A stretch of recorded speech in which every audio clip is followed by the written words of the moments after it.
Op dit plak had de werkgroep een pier van 450 meter in gedachten. Die oergeert in een paviljoen met een natuurlijk zwembad. Nou en samen had het worden. Een paviljoen, getijdenbad, hoe je het maar nemen wil, maar een pier die het er net aan rent. Dus de plannen zijn ambitieus, maar we zijn al een heel eind heen. Ambitieuze plannen die de laatste weken dags weer staan oproepen in het dorp. Ik vind het een verstoring. Ik vind het jammer dat het wat eigenlijk een stukje verprutst wordt. De grote kracht van Wierum is de rust in de ruimte. Het is echt een mooi slieperig dorp. Laat het maar een mooi slieperzoek zijn. Iedereen loekt erbij, daar kom je mensen meer bij. We zitten hier in krimp. Nou, daar wil we wat aan doen.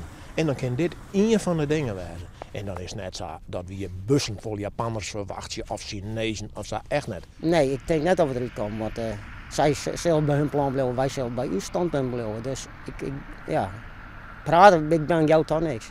Oh ja, als er bewezen van spreken bezweren komen van die groep, dat ze zeggen, ja jongens, maar hier kunnen we dus helemaal net in vinden, dan kunnen we in oorlees, nogmaals, dan kunnen we daar iets komen. Het plan kan nog wijziger worden. Het plan kan op bepaalde punten nog wijziger worden, jawel. Kijk, het is niet zo dat, als ze zeggen bijvoorbeeld de pier gaat niet 550 meter, maar 450 meter lang worden. Hij moet er niet komen. Hij moet er niet komen. Nee, het plan gaat net van tafel. Maar als je, dus heel eerlijk wijzen, als je met dwaze kneppels begint te gooien, dan kan dat wel heel lang oprecht worden. Want er komt eigenlijk een vergunningenprocedure. Nou, dan kan iedereen een protest inleveren. Dat is vrij duidelijk. Maar het plan gaat sowieso net van tafel.